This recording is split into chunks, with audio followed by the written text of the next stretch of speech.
முன்னோர்கள் ஆராய்ச்சி செய்து இந்த உலகத்துல இந்த பிரபஞ்சத்திலிருந்து எடுத்த கர்மவினை தீர்க்கக்கூடிய மூல மந்திரம். நீங்க கோவில்ல போய் விளக்கேத்துறதா இருந்தா இந்த மந்திரத்தை ஒரு முறை சொல்லுங்க. முற்பிறவில செய்த பாவங்கள் எப்பிறவிக்கும் தொடராமல் இருக்க இப்பிறவிலேயே என் தந்தை வழியில் வந்த கர்மாவனை, என் தாய் வழியில் வந்த கர்மாவனைகள், என் தாயுடைய கர்ப்பத்திலிருந்து நான் இந்த பூமிக்கு கொண்டு வந்த கர்மாவனைகளும் இன்றோடு நிவர்த்தியாகட்டுன்னு 5 தீபம் விளக்கேத்தி சாமிக்கு தேங்காய் வளம் பூ மாலை கல்கண்டு வாங்கி அர்ச்சனை பண்ணி உங்க ஜாதகத்தை கொண்டு போய் சாமி பாதத்துல வச்சு இன்னையோட எனக்கு எல்லாம் நல்லது நடக்கும்னு மனசார கும்பிட்டு வாங்க. வாழ்க்கையில அசுர வளர்ச்சிக்கு வந்து. அனைவருக்கு வணக்கம். பாரம்பரிய திருவள்ளுவர் குல வம்சம் பிரசன்ன ஜோதிடர் சுபமாரிமுத்து திருப்பூர்ல இருந்து இந்த பதிவு உங்களுக்காக. இப்போ உத்தர நட்சத்திரம் இல்லைங்களா? உத்தர நட்சத்திரம் உத்தரவாதம் கொடுக்காதுன்னு சொல்லுவாங்க. உத்தர நட்சத்திரம் அவ்வளவு சீக்கிரம் உத்தரவாதம் கொடுக்காதுங்களா? உன்னை கொடுத்தா காப்பாற்றிருமா. உத்தர நட்சத்திரத்தில் ஐயப்பன் பிறந்தாருங்க. மஞ்சமாதேவியை கல்யாணம் பண்ணிக்கிறேன்னு சொல்லி கடைசி காலத்து வரைக்கும் ஐயப்பன் இன்னும் கல்யாணம் பண்ணாமையே இருக்காருங்க. அதே கோயிலில் தான் இருக்கார். மேலே மஞ்சமாதேவி அங்கே இருக்குது, இங்கே இருக்குது. கன்னிச்சாமிகள் யார் வரலையோ அன்னைக்கு ஐயப்பன் வந்து கல்யாணம் பண்ணிக்கிறேன்னு சொன்னதுங்க. வருஷ கன்னிச்சாமி வராமல் இருப்பாங்களா? என்னங்கம்மா? வந்துடுவாங்க. வருஷ கன்னிச்சாமி மாலை போடாமல் ஐயப்பனை பார்க்காம இருப்பாங்களா? அவர் மேலே தீவிர பக்தராக இருப்பாங்க. அப்பா போட்டு போவார். பின்னாடியே அடுத்த மாதம் மகன் வந்து ஓரளவுக்கு மலை மேலே நடக்கிறக்கு ஆரம்பிச்சிச்சுன்னா கன்னிச்சாமிக்கு மாலை போட்டுருவாங்க. கடைசி வரைக்கும் கன்னிச்சாமி மாலை போட்டுக்கிட்டு வந்துட்டு இருக்கிறாங்க. இவரும் கல்யாணம் பண்ணலை. அப்போ உத்தர நட்சத்திரம் உத்தரவாதம் கொடுக்காதுங்கிறது அதுதான். நான் பண்ணிக்கிறேன்னு சொல்லல பாருங்கன்னு. என்னங்கம்மா? அப்போ அவ்வளோ சீக்கிரம் உத்தர நட்சத்திரக்கார் வந்து எந்த இதுலேயுமே வந்து வாக்கு கொடுக்க மாட்டாங்களாம். அது வந்து உத்தர நட்சத்திரத்தில் யாராவது ஒருத்தர் பிறந்தால் சூரியன் திசையில் தான் பிறப்பாங்க. அவங்க பிறக்கிறது சூரியன் திசையில் தான் பிறப்பாங்க. இந்த சூரியன் திசை யார் அப்படின்னு கேட்டிங்கன்னா, ஜாதகத்தில் சூரியன் என்பது தந்தை, அப்பா. இந்த அப்பா உடைய அம்சம் என்ன அப்படின்னு கேட்டிங்கன்னா, இந்த சின்ன வயசில் அவர் சூரியன் திசையிலேயே பிறந்தா பாருங்கள். இப்போ தான் சூரியன் திசையே வருது. சின்ன வயசுலேயே சூரியன் திசை. உத்தர நட்சத்திரத்தில் யாராவது ஒருத்தர் பிறந்தா அவர் ஒரு கௌரவமான குடும்பத்தை சேர்ந்தவராக இருப்பார். பாரம்பரியத்தை காப்பாற்றுறவராக இருப்பார். முன்னோர்களோட ஆசீர்வாதங்கள் நிறையா வாங்குவார். சிறு வயசுலேயே இடம் வாங்கணும், வீடு வாசல் கட்டணும், தொழில்துறை அமைக்கணும், இந்த மாதிரி பேரு புகழை சம்பாதிக்கணும்னு அவருக்கு ஒரு நல்ல எண்ணம் இருக்கும். ரெண்டாவது, உத்தர நட்சத்திரத்தில் யாராவது ஒருத்தர் பிறந்தாங்கன்னா ஜாதகத்தில் வந்து அவருடைய அம்சத்துக்கு தகுந்த மாதிரி அவர் வாழ்வார். இந்த வாழ்கிற வாழ்க்கையில் ரொம்ப டேஸ்ட்டாக இருக்கும்னு அவர் நினைப்பாருங்க. வாழ்க்கையில் ரொம்ப டேஸ்ட்டாக இருக்கும்னு நினைப்பார். நம்ம முன்னோர்களுடைய ஆசீர்வாதத்தை வாங்கி நம்ம பெரியாள் ஆயிரணுங்கிற எண்ணத்தை அதிகமாக உருவாக்குவார். இப்படியெல்லாம் வந்து உத்தர நட்சத்திரக்காருக்கு அந்த யோகம் உண்டுங்க. அவர் சிறு வயசில் எல்லா கஷ்டத்தையும் அனுபவித்தாலும் அவர் 25-30 வயசுக்கு மேலே அவர் வாழ்க்கையில் ஒரு பெரிய வளர்ச்சி வரணுங்கிறதுக்காக எல்லா யோகங்களையுமே அது அதிகப்படுத்துறதுக்கு உண்டான வேலையை அவர் செய்வார். இது எல்லாமே யாருன்னு கேட்டிங்கன்னா உத்தர நட்சத்திரம் தான். இந்த உத்தர நட்சத்திரத்தில் யார் பிறந்தாங்கன்னா சூரியனுடைய திசையில் தான் அவர் பிறப்பார். இந்த சூரியனுடைய திசை யாருன்னு கேட்டிங்கன்னா அப்பா. பிறக்கும் போதே அப்பாவோட திசையில் அவர் பிறக்கிறார். சூரியன் திசை ஒரு 6 வருஷம்னா ஒரு 3 வருஷம் தாயுடைய கர்ப்பத்தில் இருப்புன்னு வச்சுக்கோங்க. அப்போ இந்த 3 வயசு குழந்தையாக இருக்கும்போது சூரியன் திசை அப்பாவுக்கு போயிடும். அப்போ இந்த சூரியன் திசை முடிஞ்சோடனே சந்திர திசை 10 வருஷங்க. அப்போ 10 ஒரு 3 13 வயசு. தாயோட திசையும் வந்துடும். சிறு வயசுலேயே சூரியன் திசை அப்பாவோட திசை போகுது. அம்மாவோட திசை வந்து சிறு வயசுலேயே போகுது 13 வயசில். செவ்வாய் திசை வந்து கூட பிறந்ததுங்க. கூட பிறந்ததும் போகுது பாருங்கள் உத்தர நட்சத்திரம். அப்போது அடுத்தது ராகு திசை வரும்போது தான் அப்போ சூரியன் ஒரு 3, சந்திரன் ஒரு 10 13, செவ்வாய் ஒரு 7 13 7 20 வயசு வரைக்கும் தாய் தந்தை கூட பிறந்தவுடைய திசையை 20 வயசுக்குள்ளே அவர் வந்து வாழ்க்கையில் விட்டுறாரு. அப்போ இவருக்கு ராகு திசையில் தான் கல்யாணம். 18 வருஷங்க. இப்போ 20 ஒரு 18 38 வயசுக்குள்ளே ஒருத்தர் கல்யாணம் பண்ணாமல் இருப்பாருங்களா? இன்றைக்கி ஜாதகத்தை எடுத்து பாருங்கள். அந்த உத்தர நட்சத்திரத்தில் யாரெல்லாம் பிறந்திருக்காங்களோ கிட்டத்தட்ட 100% ராகு திசையில் தான் கல்யாணம் பண்ணியிருப்பாங்க.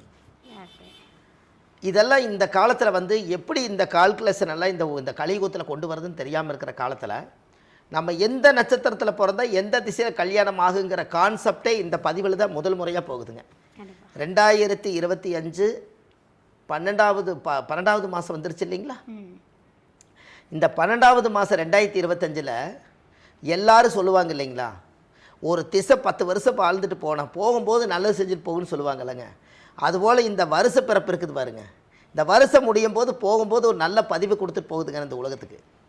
ஏன்னா இந்த கால்குலேஷன் இது வரைக்கும் யாருமே அதை கொண்டு வந்து இது மக்களுக்கு கொஞ்சம் சேர்த்திருந்தாங்கன்னா எல்லாத்துக்குமே எந்த திசையில் நம்மளுக்கு கல்யாணம் ஆகுங்கிறத மக்கள் இது ஏதாவது கொஞ்சம் யோசிச்சு பார்த்துருப்பாங்க.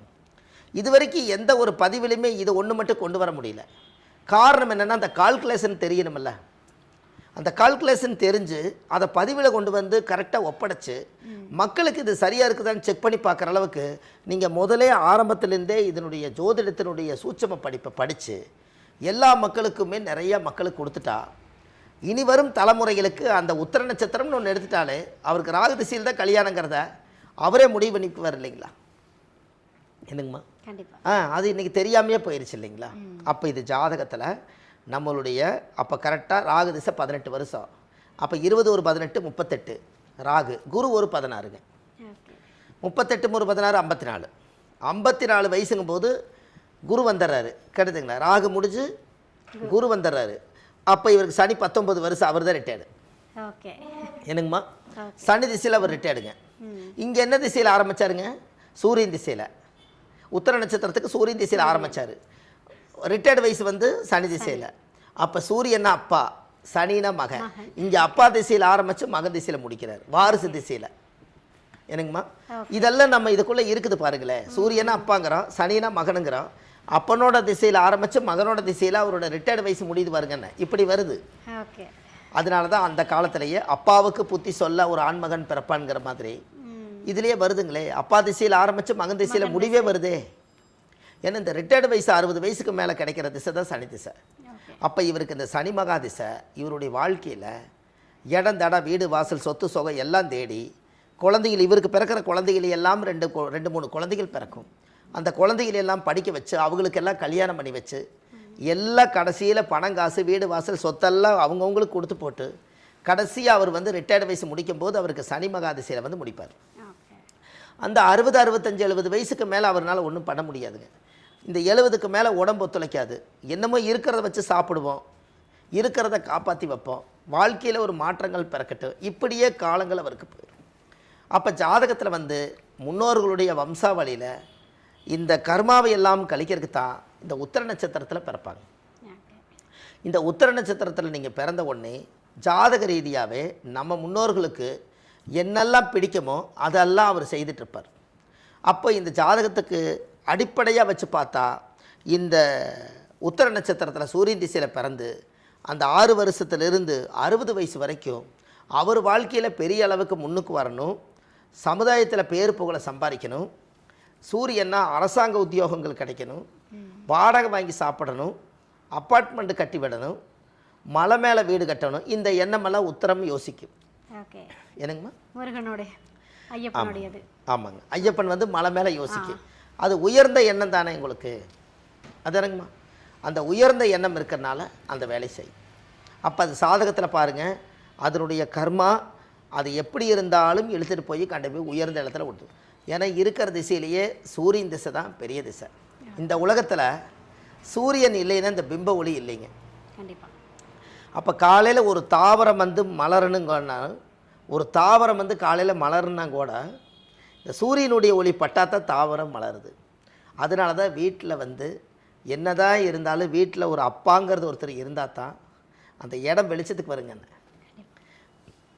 அப்பாவோட அருமை அவர் அப்பாவானதானே அவருக்கு தெரியும். என்னங்க? நம்மளோட வாரிசுக்கு இருப்பாங்க இல்லைங்களா, வாரிசுக்கு அப்பாப்பட்ட கஷ்டம் தெரியாதுல்ல. அப்போ அப்பாவோட அருமை அவர் அப்பாவானதானே தெரியுங்கன்னு. கண்டிப்பாக. அவர் கல்யாணம் ஆகி அவருக்கு ஒரு குழந்தை பிறந்த இவர் அப்பாவாயிருவார். அப்போ நான் கஷ்டப்படுறத அவர் கஷ்டப்படும் போது அவர் நினைப்பாரா, அப்போ நம்ம இவ்வளோ கஷ்டப்படுறோமே அப்பாவானதுக்கப்புறம், அப்போ நம்ம அப்பா அப்படித்தான் நம்மளை கஷ்டப்பட்டு வளர்த்திருப்பாருன்னு அப்பாவோட அருமை அவர் அப்பாவானதான் அவருக்கு தெரியுமா? ஓகே. என்னங்கம்மா? புரியுது. அப்பாவோட அருமை அப்பாவானதான் தெரியும். வாயில் யார் வேணால் சொல்லிக்கலாங்க. ஒரு குழந்தைய படிக்க வைக்கிறதுக்கு அப்பா தேவை, அந்த குழந்தைக்கு ட்ரெஸ் வாங்கி கொடுக்குறதுக்கு அப்பா தேவை, அந்த குழந்தைக்கு டியூஷன் ஃபீஸ்ன்னு கட்டுறதுக்கு அப்பா தேவை, அந்த குழந்தைக்கு கீழே விழுந்துருச்சுன்னா வைத்தியம் பார்க்குறதுக்கு அப்பா தேவை, அந்த குழந்தைக்கு அம்மா கிட்ட கோவிச்சிருச்சுன்னா அப்பா கிட்ட மடியில் வந்து பிடிக்கிறதுக்கு அப்பா தேவை. என்னங்க? உறவு பாசம் பட்டுதல் எதுவுமே இல்லைன்னா அப்பா தேவை.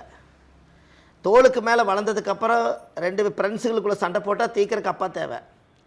தோளுக்கு மேலே வளர்ந்ததுக்கப்புறம் போய் இவர் ஏதாவது ஒரு ஏடாகோடமான ஒரு விஷயத்தை பேசிட்டாருன்னா அதை சரி பண்ணுறக்கு அப்பா தேவை. அப்புறம் அதெல்லாம் முடித்து கடைசியில் 20 வயசாகி இளமையில் அரும்பு மீசை குறும்பு உண்டாகுமா? என்னங்க? ஆமாம், அரும்பு மீசை குறும்பு உண்டாகுமா? அதை சரி பண்ணுறதுக்கு அந்த குறும்பு அடக்கிறதுக்கு அப்பா தேவை. அம்மா அப்பாவுக்குள்ளே சண்டை போட்டாலும் கூட குழந்தைக்காக வாழணுங்கிறதுக்காக அப்பா விட்டு கொடுத்து அப்பா வாழ்ந்தாகணும், அதுக்கு அப்பா தேவை. எல்லாம் பண்ணி கடைசியில் அப்பா பையனுக்கு பிடிச்ச மாதிரி வாழ்க்கையை அமைச்சு கொடுக்குறதுக்கு அப்பா தேவை. கடைசியில் எல்லாம் முடிச்சு கொண்டு போய் ஒரு தனி கொடுத்தனமாக்கி இனி உன்னிமேல் நீயே வந்து வாழ்ந்துக்கங்கிறதுக்கு அப்பா தேவை. அப்பா முடிஞ்சதுக்கப்புறம் வந்து பேரம்பேத்தி பெற்று கொடுத்தாலும் அப்பா கிட்ட கொண்டு வந்து மறு சுமை கொடுக்குறாங்க, அதுக்கு அப்பா தேவை. இத்தனைக்குமே அப்பா கையை பிடிச்சு நடந்தால் என்னங்க, உழைச்சதில் உள்ளங்கையில் ரேகை இல்லையா அப்பாவுக்கு? அவ்வளவு தூரம் அப்பாவுக்கு தேவைக்கும் போது அப்போ இந்த உலகத்தில் அப்பா ரொம்ப முக்கியம் இல்லைங்களா? அதானுங்கம்மா. இது எல்லாமே சுமக்கிறது அப்பா தான் வருது. இந்த அப்பாவுடைய அனுகிரகம் தான் சூரியன்னா அப்பா. அந்த உத்தர நட்சத்திரக்காக இதை நான் சொல்ல வந்தேன். இத்தனைக்கும் அப்பா வேணுங்க. அப்பா இல்லாமல் ஒரு குழந்தை வளர்ந்து அது தப்பாக போயிடும் இல்லையா? அதுக்காக அந்த காலத்தில் அப்பா புத்தி சொல்லி, நீ நம்ம மகன்ஜாமி, நம்ம அப்பா வேற காப்பாற்றணும், என்னை மாதிரி நீ வாழு, என்னை மாதிரி நீ சிங்க மாதிரி வாழலாம் அப்படின்னு சொல்லி நான் இருக்க, நீ கவலைப்படாதீன்னு ஒரு ஆண் துணிஞ்சு நின்று கொடுக்குற தைரியம் அப்பா கொடுக்கறது மகனுக்கு ஒரு சார்ஜ் ஏறுன மாதிரி தானே. அதனால் அப்பா வந்து கண்டிப்பாக வேணுங்க. அப்பா அந்த சூரியனுடைய திசையில் அந்த அப்பாவுடைய அம்சம் இருந்தால் நாளைக்கு அந்த குழந்தைகள் வந்து பெருசாக வளர்ந்து இந்த சமுதாயத்துக்கு ஒரு பேர் சம்பாரித்து கொடுக்குமா. அப்போ அப்பாவோட பவர் என்னென்னா, ஒரு குழந்தை உருவாகிறதுக்கும் கூட அப்பாவோட உயிர் முதல் கொண்டு தேவை. அம்மாவுக்கு அப்பாவோட உயிர் கரு போய் அம்மா கர்ப்பத்தில் வச்சுத்தான் நீ இந்த உலகத்துக்கு வந்திருப்ப. அதனால் வந்து தோளுக்கு மேலே வளர்ந்தாலும் எதுக்கு மேலே வளர்ந்துருந்தாலும் தாய் தந்தையை மட்டும் மதிச்சிட்டாலே அந்த ஜாதகத்துக்கு சூரியன் சந்திரன் வேலை செய்ய ஆரம்பிச்சிருக்கேன்னு என்னங்கம்மா. தாய் தந்தையை மதிச்சிட்டா இந்த 2 பேர்த்துக்கு நீங்கள் எதிரியாகக்கூடாதுன்னு ஜாதகம் சொல்லுது. சூரியனா அப்பா, சந்திரனா அம்மா. காலையில் பகல் பூரா சூரிய ஒளியில் வாழ்கிற, இரவில் சந்திர ஒளியில் வாழ்கிற. இந்த 2 ஒளிக்கு நீ எதிரியாக இருந்து எப்போ நீ வாழ போகிற? என்னங்கம்மா, இது ஏதாவது மாற்று கருத்து இருக்குதுங்களா? மீதி இருக்கிற கிரகங்கள் எல்லாம் கண்ணுக்கு தெரியாமல் ஒளி வருது. அதனால் அப்பாவுடைய அம்சம் இது ஒரு தப்பாக இல்லாமல் வாழ்கிறதுக்கு அப்பாவோட அருமை வேணும் இல்லைங்களா? அப்பான்னு சொன்னங்காட்டி இஷ்டியே வருது இல்லைங்களாம்மா? பரவாயில்ல, இது மாதிரி நிறைய சொல்லுவோம். இருந்தாலும் அந்த சூரியனுடைய திசையில் இந்த கணக்கு இருக்கிறனால இவருக்கு ஒரு கோயில் ஒன்று கொடுத்தோம்னா அந்த கோயிலுக்கு அவங்க போயிட்டு வந்தாங்கன்னா அவங்க ஜாதகத்தில் பிறந்த நட்சத்திர தோஷை நிவர்த்தி ஆயிரும். வாழ்க்கையில் ஒரு மறுமலர்ச்சி ஏற்படும். ஒரு மிகப்பெரிய மாற்றத்தை உருவாக்குவார். வாழ்க்கையில் ஒரு நல்ல மாற்றங்கள் வரும். அது எல்லாம் கண்டிப்பாக பார்க்கலாம். உத்தர நட்சத்திரக்காரர் உத்தரவாதம் கொடுக்க மாட்டார். அப்படி உத்தரவாதம் கொடுத்தா கண்டிப்பாக காப்பாற்றுவார்னு சொல்லி உத்தர நட்சத்திரம் என்றைக்குமே புனிதமான நட்சத்திரங்க. ஓகே, சூப்பர் ஐயா. அதாவது வந்து ஒரு தாய் தந்தையுடைய அருமைகளை வந்து ரொம்ப அழகாக எடுத்து சொல்லியிருக்கீங்க. ஒரு சிம்பிளான ஒரு எடுத்துக்காட்டு ஒன்று சொன்னீங்க. சூரியனும் சந்திரனும் இல்லைன்னா இந்த உலகத்துக்கு சூரிய ஒளி. ஆமாம், அப்பாவை மதிக்கிறதுக்கு ஒரு அடையாளம். சூரிய ஒளி வந்து சூரிய ஒளியில் அப்பாவோட ஒளியில் நீ வாழ்கிற, பகலில் அப்பாவோட ஒளியில் வாழ்கிற, இரவில் அம்மாவோட ஒளியில் வாழ்கிற. இந்த 2 ஒளியும் இல்லாமல் பிரபஞ்சத்தை எதுக்க யாரால முடியாது. ஆமாம், கண்டிப்பாக. எப்படி ஒரு அழகான விளக்கத்தை கொடுத்து வந்து பார்த்துக்கிட்டு இருக்கக்கூடிய உத்திர நட்சத்திரக்காரர்களுக்கு வந்து ஒரு தெளிவான விளக்கத்தை கொடுத்துருக்கீங்க. இனிமேல் வந்து அவங்க வந்து அம்மா அப்பா வந்து ரொம்ப கேரிங்காக பார்த்துப்பாங்க அப்படின்ட்டு நானும் நம்புகிறேன். அடுத்த நட்சத்திரக்காரங்களுக்கு உங்ககிட்ட நிறைய விஷயங்களை கேட்டு தெரிஞ்சுக்கிறேன். நன்றி. சரிம்மா, ரொம்ப நன்றிம்மா. வணக்கம். உத்திர நட்சத்திரம் ஐயா, இந்த உத்திர நட்சத்திரத்துக்கு நீங்கள் பலன்கள்லாம் சொல்லிட்டீங்க. ஸோ பிரச்சனைகள்லேருந்து விடுபடணும்னா கோவிலை போய் வழிபட்டுட்டு வாங்கன்னு சொன்னீங்க. நான் எந்த கோவில் நம்ம இன்னும் சொல்லலை, சஸ்பென்ஸாக வச்சுருக்கீங்க. சரி, ஓகே. இவங்க போய் வழிபட்டுட்டு வரக்கூடிய அந்த கோவில் எது? சரி, ரொம்ப சந்தோஷம். இந்த உத்திர நட்சத்திரம் உத்தரவாதம் கொடுக்காதுன்னு சொன்னேன் இல்லைங்களா? அப்பேற்பட்டவரே இந்த கோயிலுக்கு போயிட்டு வந்தால் உத்தரவாதம் கொடுப்பார். அப்பேற்பட்ட பவர் வந்து ஜாதகத்தில் இருக்குதுங்க. இதில் மெயினாக என்னென்னு கேட்டிங்கன்னா, உத்திர நட்சத்திரத்தில் பிறந்துக்கிறவங்க உத்திர நட்சத்திர கோயிலே ஒன்று தமிழ்நாட்டுக்குள்ளே ரகசியமாக இருக்குதுங்க. இந்த கோவிலுக்கு போயிட்டு வந்தால் அவங்களுக்கு உத்திர நட்சத்திர தோஷை நிவர்த்தியாகும். அது என்னன்னு கேட்டிங்கன்னா, திருச்சி மாவட்டம் லால்குடி பக்கத்தில் இடையாற்று மங்கலம், அதாவது திருச்சி பக்கத்தில் லால்குடி பக்கத்தில் இடையாற்று மங்கலம்ங்கிற ஊரில் மங்கள ஈஸ்வரர்னு ஒரு கோயில் இருக்குது. சூப்பர் ஐயா. அந்த கோயிலில் போய் சாமிக்கு தேங்காய் பழம் பூமாலை கல்கண்டு வாங்கி அர்ச்சனை பண்ணி அந்த கோயிலில் போய் சாயம்பட்டு வந்தால் உங்கள் வாழ்க்கையில் பட்ட கஷ்டமெல்லாம் தீர்ந்து வாழ்க்கையில் ஒரு நல்லதே நடக்குங்க. இதை செஞ்சுட்டு வாங்க, வாழ்க்கையில் பெரிய முன்னேற்றம். ஓகே.